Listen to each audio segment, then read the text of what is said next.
नमस्कार, मैं हूं महक शर्मा और इस वक्त आप ये लाइव तस्वीरें देख रहे हैं हरियाणा के करनाल से। लोगों के बहुत सारे सपने होते हैं। कुछ लोगों के सपने होते हैं यूपीएससी क्लियर करना।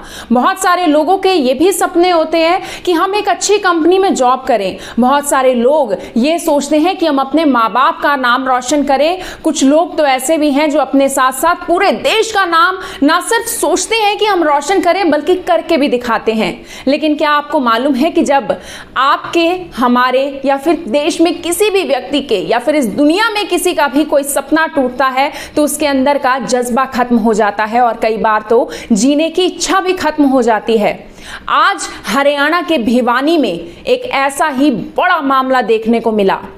भिवानी के गांव तालू का ये मामला है। 22 वर्षीय पवन, जिसने आज फांसी के फंदे से लटक कर अपनी जान दे दी। लेकिन जान देने का कारण आप जानते हैं क्या था?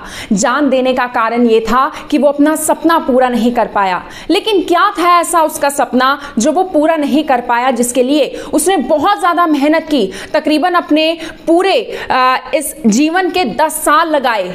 10 सालों से वो मेहनत कर रहा था, लेकिन 10 साल में भी उसकी मेहनत रंग नहीं लाई। आखिर वजह क्या थी? वजह ये थी कि वो जो करना चाहता था सरकार ने कहीं ना कहीं उसमें रुकावट डाल दी। अब आप सोच रहे होंगे कि सरकार किसी के सपने को कैसे तोड़ सकती है, तो पहले मैं आपको यह बताना चाहती हूं कि 22 वर्षीय नौजवान पवन का सपना क्या था। सपना था मेरी, आपकी, हमारी और इस पूरे देश की रक्षा करना।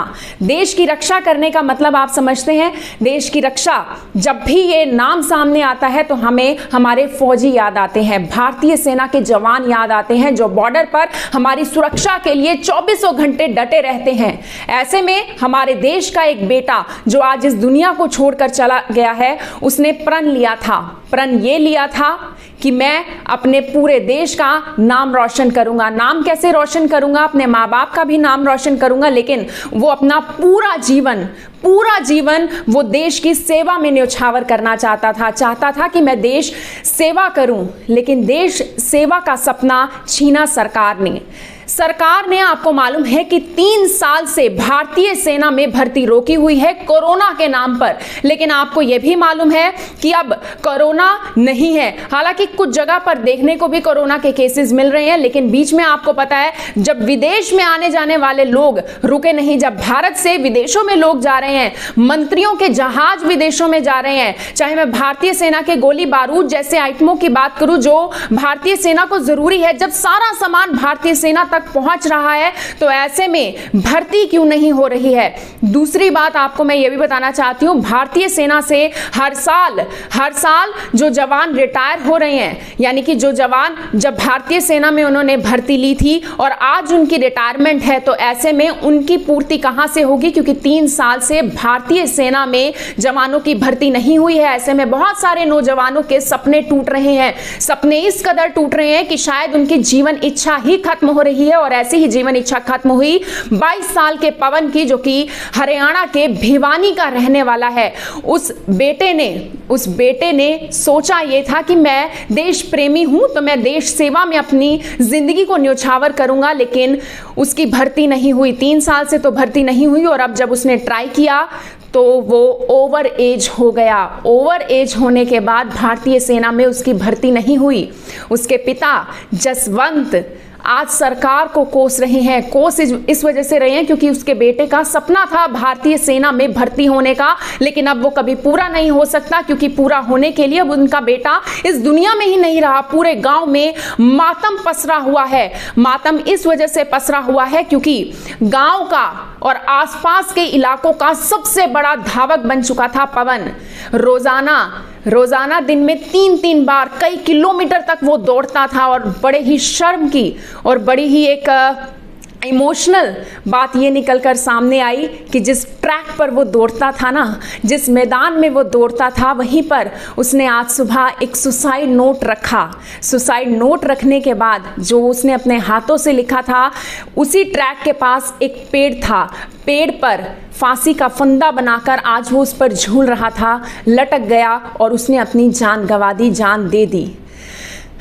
सुसाइड नोट में आप जानते हैं उसने क्या लिखा?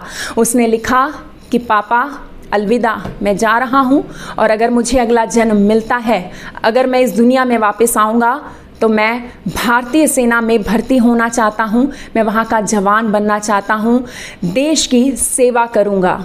आप सोच रहे होंगे कि वो सुसाइड नोट कितना ज़्यादा इमोशनल होगा, जिस किसी ने भी उसे पढ़ा होगा कितना ज़्यादा वो रो रहा होगा, और उसके पिता, उसके परिवार वाले इस वक्त किस माहौल में जी रहे हैं वो आप समझ रहे होंगे। ये आज की पूरी घटना है और अपने आप में अंदर से हिला देने वाली ये बात निकल कर सामने आई, क्योंकि ऐसा नहीं है कि सिर्फ पवन के सपने टूट रहे हैं, बहुत सारे नौजवानों के सपने टूट रहे हैं। और ऐसे में सरकार को ये बात ज़रूर सोचनी चाहिए कि जब इस कोरोना के दौरान ही अब हमारे देश में चाहे कोई इवेंट हो, चाहे कोई पार्टी हो, कोई सोशल गैदरिंग हो, हर एक चीज़ हो रही है, हर किसी का काम नहीं रुका, तो फिर भारतीय सेना में भर्ती आखिर अब तक क्यों रोक दी गई है? क्यों नौजवानों के सपने तोड़े जा रहे हैं? मेरी आप सभी लोगों से यही अपील कि जो भी लोग इस खबर को, इस वीडियो को देख रहे हैं, इसे साथ के साथ ज़रूर शेयर करें। सपने टूटते हैं तो दर्द होता है, तकलीफ होती है, और यही तकलीफ से गुजर रहा था 22 साल का पवन।